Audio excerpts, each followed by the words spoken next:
Hello students, welcome to Vaghela study channel. વિદ્યાર્થી મિત્રો, pass થવા માટે તમને ખાસ મેં સમજાવ્યું કે આંકડાશાસ્ત્રનું ચેપ્ટર કરી લેવું જોઈએ. તો આંકડાશાસ્ત્રનું ચેપ્ટર 13.1 મધ્યક, તેનો આ દાખલો પહેલો. જો આવી રીતે રકમ આપેલી હોય, તમારે ખાસ એ જ જોવાનું છે કે રકમ જે હોય તો શું શોધવાનું છે. મધ્યક શોધવાનું હોય એટલે તરત જ ફટાફટ તમે આવું 5 ખાનાનું કોષ્ટક કરી લેવાનું. બરાબર? જો 5 ખાનાનું કોષ્ટક કરીએ તો 2 ખાના તો આપેલા જ છે. મધ્ય કિંમત કઈ રીતે લેશો? તો આ બેનો સરવાળો કરવાનો. 0 વત્તા 2 એટલે 2 થયા, 2 ના અડધા 1, 4 ને 2 6, 6 ના અડધા 3. પછી આમાં જોવાનું કે કેટલો ગેપ પડતો હતો, 2 નો ગેપ હતો, તો 2 ના ગેપથી આ મૂકી દેવાનું.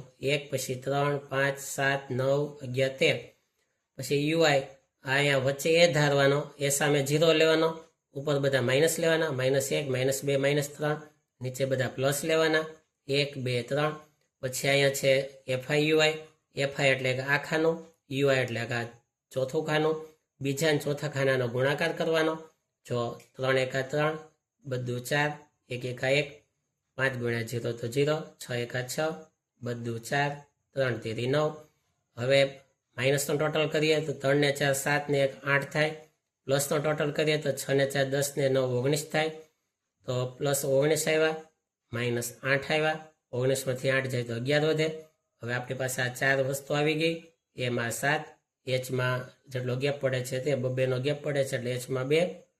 સિગ્મા એફઆઈ એ ટોટલ આવૃત્તિનો ટોટલ છે અને સિગ્મા એફઆઈ કહેવાય. 20 આવ્યો, 20 લઈ લીધા. સિગ્મા એફઆઈ યુઆઈ એમાં 11 આવ્યા હતા. હવે મધ્યકનું આ સૂત્ર લઈ લેવાનું.